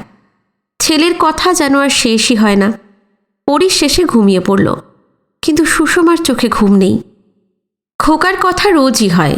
হরিশই বরং আজকাল নিজে এসে জিজ্ঞাসা করে, কি গো, খোকার মার কি হচ্ছে? খোকা কোথায়? খোকা বেড়াতে গেছে। দেখো, একা যায় না যেন কোনো দিন। কলকাতার রাস্তা, চারিদিকে গাড়ি ঘোড়া, কত কি হয়। না না, সে আমার চালাক ছেলে, তোমার মতো বোকা নয়। ও, আমি বুঝি বোকা? হ্যাঁ, বোকা নয় তো কি। সেদিন সেই 5 টাকার নোট হারিয়ে এলে খোকা বলছিল, বাবা ভারী বোকা, বাবার কান মলে দিতে হবে। হরিশ চুপ করে যায়। খোকা আর কি বলে জানো? কি বলে? বলে, একা একা রান্না করতে তোমার কষ্ট হয় না মা? আমার বিয়ে দিয়ে দাও, বউ এসে রান্না করবে। তাই নাকি? হ্যাঁ, ভারী পাকা পাকা কথা হয়েছে খোকার। তুমিই তো শিখিয়েছ। পাগল, আমাকেই সে শেখাতে পারে। হরিশ সেদিন অফিস থেকে এসে দেখে সুষমা তার বিছানার ওপর শুয়ে আছে। ডাকলেও সাড়া দেয় না। কি গো, আজ আবার তোমার কি হলো? খোকা আজ আমাকে মেরেছে। মেরেছে? সে কি কথা? হেসো না তো। আদর দিয়ে দিয়ে ছেলের মাথাটা তুমি খেলে, শেষে কিনা আমার গায়ে হাত তুলল। সুষমার গলার আওয়াজ সত্যি ভারী, চোখে জল। হরিশের মনে হলো এই পাগলামির যেন আর অন্ত নেই। এমনি করেই সুষমার দিনগুলো মন্দ কাটে না। 6 মাস কেটে গেল। সেই বাড়ি ছেড়ে দিয়ে তারা এখন অন্য বাড়িতে উঠেছে। এই বাড়িটাও রাস্তার ধারে, কারোর সঙ্গে কোনো সম্পর্ক নেই, সম্পূর্ণ পৃথক। সংসারের জিনিসপত্র কিছু কিছু বেড়েছে। ঘরের মাঝখানে সেই একই দোলনা টাঙানো, টিনের ছোট ছোট 2টো চেয়ার, একটা টেবিল, কাঠের একটা বেঞ্চ, তার উপর কাপড়ের ঢাকনা দেওয়া সারি সারি 3টে বাক্স, বেঞ্চের নিচে পানের আসবাব, নতুন একটা স্টোভ, স্টোভের উপর দুধের কড়াই, দেওয়ালে কতগুলো ছবি, খাট, বিছানা সবই আছে, কিছুরই অভাব নেই। তবে সুষমার স্বাস্থ্য একটু যেন খারাপ হয়ে পড়েছে। চোখের কোণে কালি বসেছে, মুখের সেই সৌন্দর্য আর নেই। দিন দিন সে রোগা হয়ে যাচ্ছে। মাথার চুল উঠে গিয়ে কপালটা তার আজকাল যেন অসম্ভব রকম চওড়া বলে মনে হয়। হরিশ বলল, দিন দিনে কি চেহারা হচ্ছে বলো তো তোমার? কি ভাবছো এত? কই, কিছুই তো হয়নি।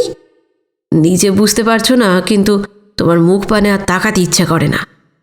এত খারাপ লাগছে? হ্যাঁ হ্যাঁ, এতই খারাপ। কি আর করি বলো। হরিশ আজকাল তার সঙ্গে ভালো করে কথাই বলে না। মুখের পানে তাকিয়ে তৎক্ষণাৎই মুখ ফিরিয়ে নেয়। কথা যদি বা কদাচিৎ বলে, সে শুধু তিরস্কারের কথা বলে। তোমার শরীরে আর পদার্থ নেই, বলে ভদ্রলোকের স্ত্রী বলে তোমার আর পরিচয় দেওয়া চলে না। সুষমার খুব দুঃখ হয়, বলে একদিন তো চলতো, এখন আর চলে না। হরিশ আর কথা বলে না। সুষমা বারে বারে আশ্রিতে নিজের মুখ দেখে, প্রত্যেকটি অঙ্গ প্রত্যঙ্গের দিকে ফিরে ফিরে তাকায়, ভাবে যৌবন তো মানুষের চিরকাল থাকে না, তাহারই বা থাকবে কেন।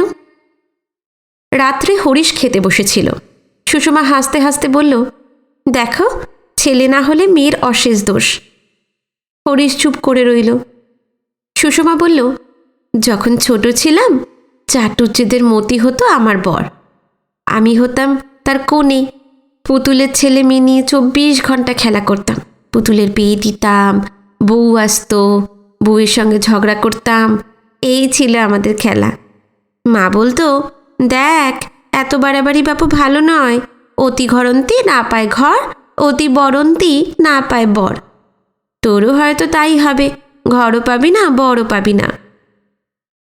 কিন্তু কথা বলা দূরে থাক, হরিশ একবার মুখ তুলে তাকালোও না। খাওয়া শেষ হলে গম্ভীর মুখে বলল, ওই আমার দুধের বাটিটা কই, দুধ দাও। সুষমা দুধের বাটি এনে স্বামীর কাছে ধরিয়ে দিয়ে ঈষৎ হেসে বলল, চেহারা চেহারা করছো, কিন্তু দেখো, ছেলের মার আবার চেহারার কি দরকার? খোকা বলছিল। দেখো, এই ছেলে ছেলে আর করো না বলছি, 24 ঘন্টা একই জিনিস আর ভালো লাগে না। আরও কি যেন বলতে চাচ্ছিল, কিন্তু বলবার প্রয়োজন হলো না। সুষমার জন্য এটাই যথেষ্ট। একটি নিষ্ঠুর পদাঘাতে যেন তার কল্পনার স্বর্গ এক মুহূর্ত ধূলিসাৎ হয়ে গেল। তৎক্ষণাৎ সে উঠে গিয়ে জানলার কাছে চুপ করে বসল। বুকের ভিতরটা তোলপাড় করতে লাগলো। চোখ দিয়ে দরদর করে জল গড়িয়ে আসলো। মনে হলো সমস্ত পৃথিবী যেন তার 2 চোখের সামনে চিরদিনের মতন অন্ধকার হয়ে গেছে। তার সন্তান নেই, গৃহ নেই, সংসার নেই। আপনার বলতে এই বিশ্ব ব্রহ্মাণ্ডে তার কেউ বেঁচে নেই, সে একাকিনী। সুষমা আঁচল দিয়ে তার 2 হাতে মুখ ঢেকে ফুলে ফুলে কেঁদে উঠল। হরিশ তার এই অহেতুক কান্নার অর্থ বুঝল না। এমন কি কথা সে বলেছে যার জন্য মানুষকে এমন করে কাঁদতে হবে? পরদিন হতে সুষমার কি যে হলো, মুখে রা নেই। চুপ করে ঘুরে ফিরে বেড়ায়, ডাকলে সাড়া দেয় না, এক কথা বললে 10 কথা শুনিয়ে দেয়। সারা দিন বিরক্ত বিরক্ত ভাব, কিছুই যেন তার আর ভালো লাগে না। হরিশ বলল, অফিসে দেরি হয়ে গেল যে। তা আমি কি করব? আমি কি করব মানে? রান্নার ভার তো তোমার ওপরে। আমি পারবো না রান্না করতে। তবে আমি কি করব? না পারো তো লোক রাখো। লোক রাখবার ক্ষমতা যদি আমার না থাকে, বিয়ে করো। হরিশ আর কিছু না বলে স্নান করতে চলে গেল। সুষমা ভাত বেড়ে চুপ করে বসে রইল। সুষমার মেজাজ এখন খুব খিটখিটে হয়েছে। একা শুধু স্বামীর সঙ্গেই নয়, ঘরকন্যার প্রত্যেকটি নির্জীব জিনিসপত্রের সঙ্গেই আজকাল সে ঝগড়া করতে আরম্ভ করেছে। উনুনটা ভালো করে ধরে না, আঁচ কিছুতেই হয় না। সুষমা বার কতক পাখার বাতাস করে দেখল, কিন্তু কিছুতেই কিছু হয় না। দেখে শেষে তোর উনুনের মুখে মারি 7 ঝাঁটা বলে খুন্তি নিয়ে আস্ত উনুনটাই সে ভাঙতে বসল। ভেঙে কিছুক্ষণ বসে বসে কাঁদল। শেষে নিজেই আবার জল দিয়ে মাটি মাখিয়ে উনুন তৈরি করতে শুরু করলো। দিনের মধ্যে এমন অঘটন যে কত ঘটে তার ইয়ত্তা নেই। হরিশ আর সুষমার সঙ্গে ভালো করে কথা বলে না। কথা বললে সুষমাও জবাব দেয় না। সুষমাকে দেখলে যেন আর চিনবার উপায় নেই। হাত পা হয়েছে সরু, মুখখানি শুকনো, ভালো করে দুবেলা পেট ভরে খায় না, রাত্রে ভালো ঘুমাতে পারে না, চুল বাঁধে না, ভালো শাড়ি পরে না। হরিশ নিজেই সেদিন তার ছেলের কথা তুলল। ভাবল অনেকদিন বলেনি, ছেলের কথায় হয়তো তার মুখে হাসি ফুটতে পারে। কিন্তু ফল হলো বিপরীত। সুষমা রেগে উঠল, বলল, খবরদার, ছেলের কথা তুলবে না বলছি। ছেলে কোথায়? ছেলে নেই, ছেলে আমার মরেছে। মুখ চোখের ভাবভঙ্গি দেখে হরিশ আর কথা বলতে সাহস করল না। হঠাৎ একদিন একটা চিঠি আসলো সুষমার নামে। মেয়েলি হাতের লেখা, ঠিকানা, খামের চিঠি। হরিশ বাড়ি ছিল না। চিঠিখানি খুলে সুষমা দেখল লিখেছে তার সই। এতদিন পর সইয়ের একখানি চিঠি লিখবার অবসর মিলেছে, তাও ভালো। হাসতে হাসতে পরম আগ্রহে সুষমা চিঠি পড়তে বসল। ভাই সই, অনেক দুঃখে তোমাকে আজ চিঠি লিখতে বসেছি। ঠিকানা জানতাম না।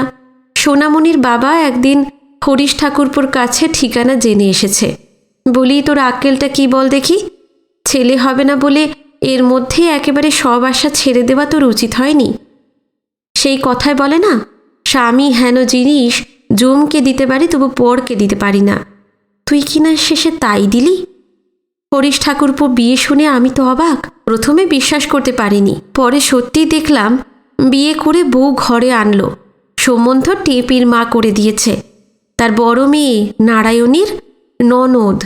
ছি ছি সই, বউ যা হয়েছে একেবারে জমের অরুচি, তোর দাসীর যোগ্যী নয়। শুনলাম তুই নাকি মদ দিয়েছিস। যাই হোক ভাই, আমার মনে বড় দুঃখ হয়েছে। তুই আমার পরামর্শ নে, কিছুতেই ছাড়িস না ভাই। সতীনের মুখে ঝাঁটা। বউ এসে ঘরে ঢুকবার সময় ছেলে কোলে নিয়ে ঘরে ঢুকবে বলে সোনামণিকে চাইতে এসেছিল। আমি বোন কিছুতেই পাঠাইনি। তুই কেমন আছিস লিখিস। চিঠি দিতে ভুলিস না। ইতি, তোর সই। চিঠি পড়ে সুষমার হাত দুটো থরথর করে কাঁপতে লাগলো। কি যে করবে কিছুই বুঝতে পারল না। স্বামীর উপর রাগে তার সমস্ত মন তিতি বিরক্ত হয়ে উঠল। মনে হলো একবার সে আসলে তাকে জিজ্ঞেস করবে তার সঙ্গে এই ছলচাতুরি সে কেন করল। তার যে আপনার বলতে আর কেউই থাকলো না। এতক্ষণ পরে সুষমার চোখ দিয়ে টস টস করে জল পড়তে লাগলো। সেইখানে বসে বসেই সে খানিক কাঁদল। তারপর সেখান থেকে উঠে একেবারে রান্নাঘরে গেল। সেখানেও মন টিকল না। শোবার ঘরে খাটের কাছে এসে দাঁড়ালো। সেখানেও ভালো লাগলো না। ভাবল জানলার কাছে গিয়ে দাঁড়ায়, কিন্তু সেখানেও তার ভালো লাগলো না। সন্ধে হয়ে আসছে, এখনই ঝি আসবে। সুষমার কিছুই ভালো লাগছিল না, তবু সে ধীরে ধীরে রান্নাঘরে গিয়ে উনুন ধরালো। ঝি এসে ডাকলো, মা। সুষমা চোখ মুছে বলল, এসো। কিন্তু ওই মা ডাক শুনেই বুকের ভিতরটা তার গুড় গুড় করতে লাগলো। ওরে হতভাগী, মা সে নয়, মা সে নয়। রাত্রে হরিশ ফিরলে কথাটা কিছুতেই যেন সে জিজ্ঞেস করতে পারে না। হরিশ চলাফেরা করে, সুষমা তাকিয়ে তাকিয়ে দেখে এই লোকটি যে এমন একটা কাণ্ড করে বসেছে সে যেন বিশ্বাসই করতে পারে না। জিজ্ঞেস করলে পাছে সে হ্যাঁ বলে, সেই ভয়ে ভয়ে জিজ্ঞেস করতেও ভয় হয়। বুকের ভিতরটা দূর দূর করতে থাকে। রাত্রের খাওয়া শেষ হলে হরিশ বিছানায় গিয়ে শুলো। সুষমার খাওয়া সে রাত্রে একদম খায় না বললেই হয়। দরজা বন্ধ করে আলো নিভিয়ে সুষমা তার স্বামীর কাছে গিয়ে ভয়ে ভয়ে জিজ্ঞেস করল, ওগো শুনছ? কি? সুষমা কোনো কথা বলল না। কি বলছিলে? কিছু না। তুমি কাঁদছো সুষমা? হঠাৎ আবার কি হলো? কাঁদছো কেন? আমি দাদার কাছে যাব। বেশ তো, তার জন্য কান্না কিসের? আমি জানি তুমি কেন পাঠাতে চাও আমাকে। কেন? কি হলো? কিসের জন্য? কি জানো তুমি? চাপা কান্নায় তখন সুষমার দম বন্ধ হয়ে আসছে। কোনো প্রশ্নেরই সে জবাব দিতে পারল না। ধীরে ধীরে জামার নিচ থেকে সইয়ের চিঠিখানা জামার নিচ থেকে বের করে হরিশের দিকে বাড়িয়ে দিল। অন্ধকার ঘর, কাগজ কি চিঠি, কে লিখেছে কি বৃত্তান্ত কিছুই বুঝবার জো নেই। হরিশ তৎক্ষণাৎ খাট থেকে লাফিয়ে নেমে ইলেকট্রিকের সুইচ টিপে আলো জ্বালল। দেখল সুষমার হাতে খামের একখানি চিঠি। চিঠিখানি তাড়াতাড়ি পড়তেই হরিশের বুঝতে কিছু বাকি রইল না। সর্বনাশ! কি বলে যে সে এর কৈফিয়ত দেবে, কি বলে যে সুষমাকে বোঝাবে, ভাবতে ভাবতেই কাঁপা কাঁপা হাতে চিঠিখানি পুনরায় মুড়িয়ে রাখল। হরিশ সুষমার কাছে গিয়ে দাঁড়ালো। বিছানায় মুখ ঢেকে উপুর হয়ে সুষমা তখনও কাঁদছিল। হরিশের মুখ দিয়ে অনেকক্ষণ কথা বেরোলো না। পরেই একটুখানি প্রকৃতিস্থ হয়ে কি বলবে মনে মনে তাই ঠিক করে সুষমার গায়ে হাত দিয়ে আদর করে বলল, কেঁদো না। কি হয়েছে সুষমা? ও কিছু নয়, কিছু নয়। ছেলে ছেলে করে মা আমার পাগল করে তুলেছিলেন, তাই ওই এমনিই একটা হঠাৎ। ও আর এমন কি হয়েছে বলো? ওকে কোনোদিনও আনবো না, আর আনলেও দুজনে দুটি বোনের মতন। তুমি তো আমারই, বুঝলে, তুমি আমারই। তাহলে এই কথা সত্যি, তাই তো? হ্যাঁ, মানে না, ওই মাগো বলে সুষমা সেই যে আবার মুখ গুঁজে পড়ল, কিছুতেই আর মুখ তুলল না। হরিশ কত বোঝালো, কিন্তু সুষমা একটা কথাও বলল না। পরদিন সকালে হরিশ উঠে দেখল তার উঠতে বেশ বেলাই হয়ে গেছে। সুষমা এর মধ্যেই উঠে উনুন ধরিয়ে রান্না করতে বসেছে। কিছুই সে বুঝতে পারেনি। যাক, সুষমা আজ তাড়াতাড়ি উঠেছে, রান্না করবে, হরিশ তা ভাবতে পারেনি। দুঃখের প্রথম ধাক্কা সে সামলে নিয়েছে। হরিশ বেশ খুশি হয়ে হাত মুখ ধুয়ে ঘরে আসা মাত্রই সুষমা চা নিয়ে আসলো। হরিশের আনন্দের আর সীমা রইল না। হাত বাড়িয়ে আঁচল ধরে সুষমাকে কাছে টেনে নিয়ে বলল, বাহ, এই তো চাই। ও কোথাকার কে এক, ও তুমি কিছু ভেবো না, লক্ষ্মী রানী আমার। সুষমা হাসল না, কাঁদল না, মুখ তুলে একবার হরিশের দিকে চাইলেও না। ধীরে ধীরে সেখান থেকে সরে আবার রান্নাঘরে গিয়ে ঢুকল। স্নান করে খেতে বসেও হরিশ দেখল রান্নার কোথাও কোনো ত্রুটি বিচ্যুতি নেই। অন্য দিনের চেয়ে বরং ভালোই হয়েছে। মনে মনে হরিশ ভাবল, এতদিনে সুষমা বোধহয় তার ভুল বুঝতে পেরেছে। এইবার বোধহয় সে জব্দ হয়েছে। পরমানন্দে খাওয়া দাওয়া শেষ করে হরিশ অফিস চলে গেল। সন্ধে হতে তখন অনেক দেরি। হরিশ তার অফিস থেকে সেদিন একটু তাড়াতাড়ি বের হলো। সুষমা আজ ওবেলায় বড় ভালো ব্যবহার করেছে, তার মহত্বের পরিচয় দিয়েছে। সেই কথা ভাবতে ভাবতেই হরিশ বাড়ি ফিরছিল। বাস থেকে নেমে প্রসন্ন মনে একটা বিড়ি ধরালো। বাড়ি তার মাত্র 2-3 মিনিটের পথ। বিড়িটা তখনও শেষ হয়নি। দরজার কাছে এসে দেখে তার বাড়ির সামনে বিস্তর লোক জড়ো হয়েছে এবং 2 জন পুলিশ কনস্টেবল সেখান থেকে তাদের সরাবার চেষ্টা করছে। ব্যাপার কি জানবার জন্য তাড়াতাড়ি গিয়ে দেখল হরিশ তার সদর দরজা খোলা, এবং যেই সে সদর দরজা দিয়ে ঘরে ঢুকতে যাবে অমনি কোথা থেকে ক্ষীর ঝি এসে একেবারে তার পায়ের কাছে আছাড় খেয়ে চিৎকার করে কাঁদতে লাগলো, ও বাবু গো, সর্বনাশ হয়েছে গো, সর্বনাশ হয়েছে। ঝি স্পষ্ট করে কিছুই বলল না। হরিশও তখন দাঁড়িয়ে শোনবার মতন অবস্থায় ছিল না। উন্মাদের মতন ছুটতে ছুটতে ভিতরের ঘরের দরজার কাছে গিয়ে দেখল দরজা বাইরে থেকে ভেজানো, আর সেই দরজার কাছে দাঁড়িয়ে আছে 2 জন ভদ্রলোক, সাহেবী পোশাক পরা, মাথায় টুপি, বোধ করি পুলিশের ইন্সপেক্টর। তারা তাকে সরাসরি ঘরে ঢুকতে দিল না। তাকে থামিয়ে জিজ্ঞাসা করলেন, আপনার বাড়ি? হরিশ থতমত খেয়ে কেমন যেন হতভম্বের মতন বলল, হ্যাঁ হ্যাঁ, আপনার স্ত্রী আত্মহত্যা করেছেন গলায় দড়ি দিয়ে। আমরা এসেছি আপনার ঝির মুখে খবর পেয়ে। হরিশ আর কিছু শুনবার জন্য অপেক্ষা না করে 2 হাত দিয়ে সম্মুখের ভেজানো দরজায় ধাক্কা মারতেই দরজা খুলে গেল। ওদিকের জালনা বন্ধ, ঘর অন্ধকার, বাইরে থেকে ভালো করে কিছুই দেখা যায় না। কাঁপতে কাঁপতে দেওয়ালের গায়ে হাতড়ে হাতড়ে আলোর সুইচ টিপতেই হরিশ তার চোখের সম্মুখে যা দেখল তা যেমন বিস্ময়কর তেমনি ভয়াবহ। আতঙ্কে তার সর্বাঙ্গ ঠক ঠক করে কাঁপছে। দেখল ঘরের ঠিক মাঝখানে সুষমার মৃতদেহ শূন্যে ঝুলছে। দোলনার দড়ি কেটে সেই দড়ি সে নিজের গলায় পড়েছে। তার পায়ের নিচে টেবিলের উপর থেকে লোহার চেয়ারটাকে বোধ করে পা দিয়ে ঠেলে সরিয়ে ফেলেছিল। মুখ ছিল তার বিপরীত দিকে। এগিয়ে গিয়ে তা দেখবার মতন সাহস হরিশের ছিল না। তবু সে নিজের অজান্তে কখন একসময় পা টিপে টিপে মৃতদেহের অত্যন্ত সন্নিকটে গিয়ে দাঁড়ালো। কিন্তু সুষমার সেই মৃত্যুকাতর বিভৎস মুখের পানে বেশিক্ষণ সে তাকিয়ে থাকতে পারল না। চোখ দুটো বড় হয়ে যেন ঠিকরে বেরিয়ে আসতে চাইছে। চোয়ালের পাশ দিয়ে খানিকটা রক্ত গড়িয়ে জমাট বেঁধে গেছে, আর মাথাটা ডান দিকে অনেকটা হেলে পড়েছে। আজ বোধ করি স্নান করে সে আর চুল বাঁধেনি।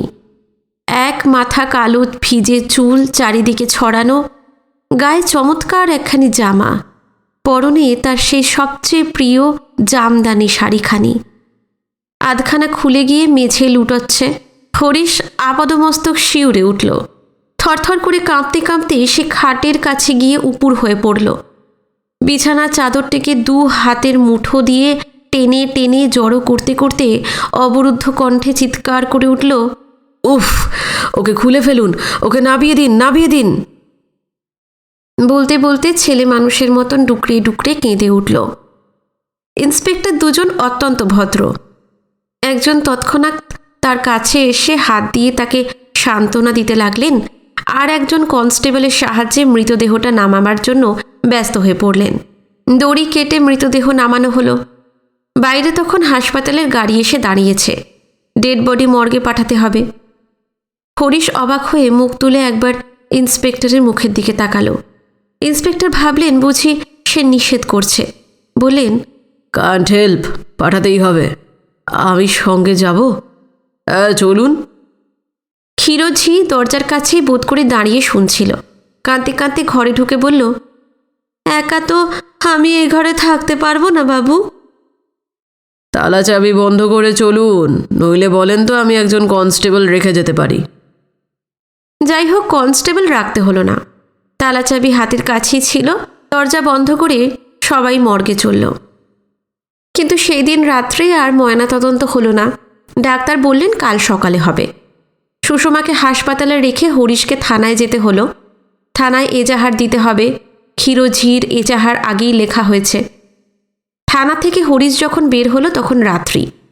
কোলাহল মুখরিত আলোকোজ্জ্বল নগরীর পথের উপর দিয়ে কত লোক যে চলেছে তার ইয়ত্তা নেই। তার মাঝখানে হরিশও চলেছে। কোথায় চলেছে কে জানে। তার মাথা ঘুরছে, পা টলছে, চোখের সামনে সমস্ত পৃথিবীর যাবতীয় বস্তুকে আড়াল করে ক্ষণে ক্ষণে সেই সুষমার মুখখানি ভেসে উঠছে। আজ হইতে সে আর সুষমাকে দেখতে পাবে না। ভুলেও কোনোদিন সে আর তার চোখের সম্মুখে দাঁড়াতে পারবে না। তার উপর রাগ করেই সে চলে গেছে। অভিমান করেই সে আত্মহত্যা করেছে। হরিশকে সে শাস্তি দিয়েছে। চমৎকার শাস্তি, চমৎকার প্রতিশোধ। এমনই সব নানান কথা ভাবতে ভাবতে উন্মাদের মতো বিভ্রান্ত বিহবলভাবে হরিশ পথ চলতে লাগল। ভাবল, পুনরায় বিয়ে না করলে তার এমন ক্ষতি কি হতো। সুষমার চেহারা দিন দিন খারাপ হচ্ছিল। সে তো তার দোষে নয়। যৌবন মানুষের চিরদিন থাকে না। সুষমার সন্তান হয়নি, তার জন্যই বা দায়ী কে? হরিশের রাগ হতে লাগলো তার মায়ের ওপর, মায়ের বন্ধু সেই নিস্তারিণীর উপর। ছেলে ছেলে করে তারাই তো জোর করে তার আবার বিয়ে দিয়েছিল। কিন্তু সেই বা বিয়ে করল কেন? এই প্রশ্নের জবাব সে পেল না, এবং পেল না বলেই বারবার সে নিজেকে দোষ দিতে লাগল। বিয়ে কেন করল? কেন সে বিয়ে করল? ভাবতে ভাবতে হরিশ কোন দিক দিয়ে কোন পথ ধরে চলছিল, কোথায় বা তার বাড়ি, কিছুই তার মনে রইল না। অবশেষে হঠাৎ একটা লোকের গায়ে ধাক্কা লাগতেই হরিশের চমক ভাঙল এবং দেখল বাড়ি থেকে সে বহু দূর চলে এসেছে। মনে হলো তাকে ফিরতে হবে। দরজা ঠেলে হরিশ ঘরের ভিতর পা বাড়ালো। সামনে বাইরে চারিদিকে অন্ধকার। রাত্রি বোধ করি অনেক হয়েছে, কোথাও জনপ্রাণীর সারা শব্দ নেই। দেওয়াল হাতড়িয়ে ইলেকট্রিকের সুইচ টিপবার আগেই ভয় ভয় হরিশ তার পকেট থেকে কাঁপা কাঁপা হাতে দেশলাই বার করে একটা কাঠি জ্বালল। খস করে একটুখানি শব্দ হলো এবং সেই নিস্তব্ধ অন্ধকারের মধ্যে মাত্র ওই একটি কাঠি জ্বলার শব্দে আপাদমস্তক শিউরে উঠে সে সামনে তাকিয়ে দেখল কাঠিটা একবার মাত্র জ্বলেই আবার নিভে গেল। আবার অন্ধকার, এবার যেন আরও গাঢ়, আরও ভয়ানক। মনে হলো কাঠিটা কে যেন ফু দিয়ে নিভিয়ে দিল। মনে হলো চোখের সম্মুখে সুষমার সেই মৃতদেহ ঘরের মেঝের উপর যেন তখনও ঝুলছে। কয়েক পা আগিয়ে গিয়ে সুইচ টিপবার মতন সাহসও তার হলো না। ঠকঠক করে কাঁপতে কাঁপতে হরিশ ক্রমাগত দেশলাইয়ের বাক্স থেকে একটার পর একটা কাঠি বের করে ঘষতে লাগলো, কিন্তু কোনোটাই ঠিকমতো জ্বলল না। অবশেষে অতি কষ্টে সে চোখ বুজে দেওয়াল ধরে প্রাণপণে খানিকটা এগিয়ে গিয়ে সুইচ টিপল। আর আলো জ্বালতেই একটা নিঃশ্বাস ফেলে সে যেন হাঁপ ছেড়ে বাঁচল। টেবিলটা তখনও সরানো হয়নি। চেয়ারটা তার পাশে তেমনভাবেই কাত হয়ে পড়ে আছে, আর মাথার উপরে ঘরের ঠিক মাঝখানে দোলনা টাঙানো নারকেলের দড়িটা খানিকটা তখনও ঝুলছে। এতক্ষণে হরিশের মনে হলো আজ তার খাওয়া হয়নি। না হোক, খাওয়ার তেমন ইচ্ছাও ছিল না। একটা গ্লাস হাতে নিয়ে কুঁজোর কাছে গিয়ে ভাবল এক গ্লাস জল খেয়েই সে শুয়ে পড়বে। এই কুঁজোর জল সুষমা আজ নিজের হাতে ধরিয়েছে। জল খেয়ে দরজায় খিল দিয়ে হরিশ তার বিছানার উপর এসে বসল। হঠাৎ মনে পড়ল সুষমার বাক্সে টাকা কড়ি কিছু আছে কিনা দেখতে হবে। সুষমার চাবি থাকতো বালিশের নিচে। বালিশটা তুলতেই দেখল চাবি ঠিক সেইখানেই আছে। চাবি নিয়ে হরিশ বাক্স খুলতে বসল, কিন্তু বাক্স খুলেই সর্বপ্রথম তার নজরে পড়ল সোনার যে কয়টি অলংকার তার গায়ে ছিল, মরবার আগে সব কয়টি সে খুলে সযত্নে দুটো সাবানের খালি বাক্সের মধ্যে রেখে গেছে। একটি পানের ডিব্বায় রয়েছে 30টি টাকা। তার নিজের কয়েকখানি জামাকাপড়ের নিচে অত্যন্ত সন্তর্পণে শুয়ে রেখেছে তার সেই ডল পুতুলটাকে। আর একটা বাক্স খুলে দেখল তাতে কাঁচের পুতুল, কাঁচের গ্লাস, পাথরের বাটি, চায়ের কাপ ডিশ ইত্যাদি সংসারের সরঞ্জাম।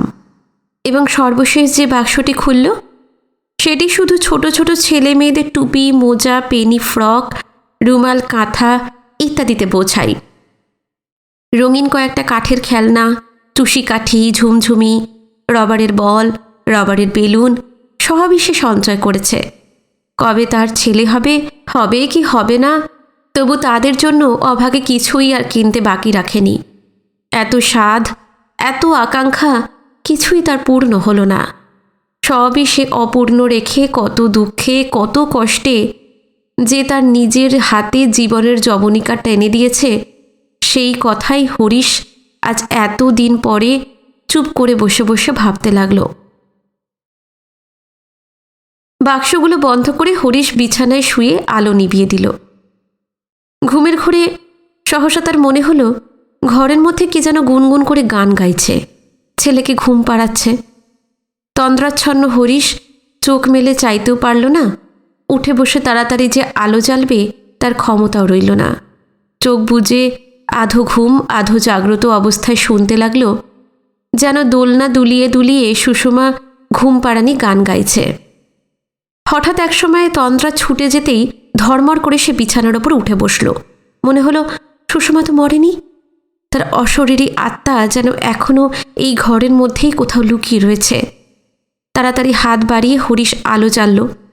দেখল সমস্ত শরীর তার ঘামে ভিজে গেছে। ঘন ঘন রোমাঞ্চ হচ্ছে। বুকের ভিতরটা থরথর করে কাঁপতে শুরু করেছে। ভাবল এই ঘরে শোয়া আজ তার উচিত হয়নি। আতঙ্কে শিউরে উঠে হরিশ এই দিক ওই দিক তাকাতে লাগল। কোথাও কিচ্ছু নেই। ঝাপসা দুই চোখের সামনে দেখল কড়িকাঠের লোহার আংটার মধ্যে গলানো সেই দড়ির আধখানা যেন বাতাসে দুলছে। সকাল হতে আর বেশি দেরি নেই।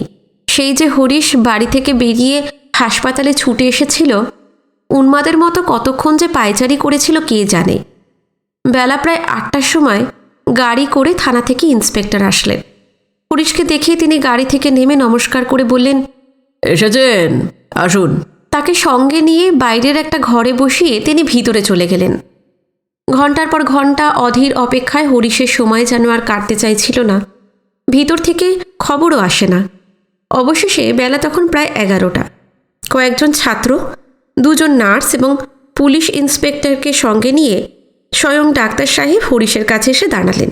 জিজ্ঞাসা করলেন, আপনার স্ত্রী? আগে হ্যাঁ। তিনি কি গর্ভবতী ছিলেন?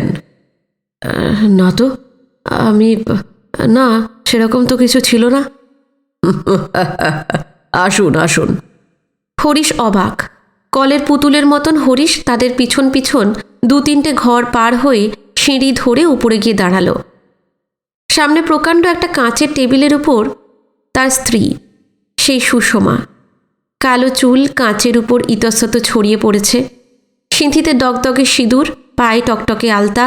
মুখটা বাদ দিয়ে গলা থেকে আগা গোড়া তাকে কেটে ছিঁড়ে একেবারে তছনছ করে ফেলা হয়েছে।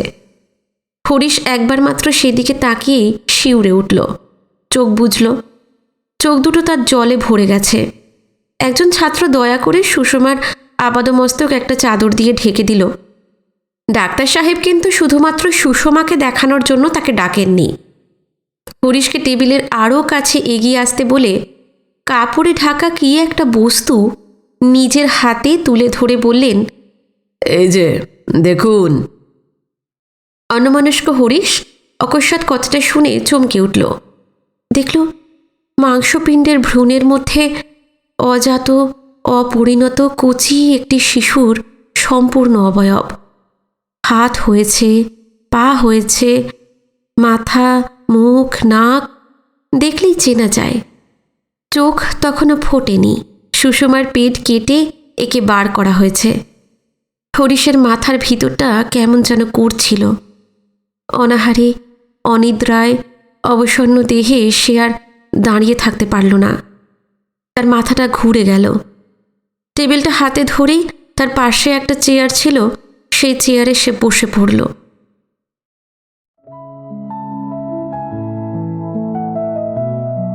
আজকের গল্প এখানেই শেষ হলো।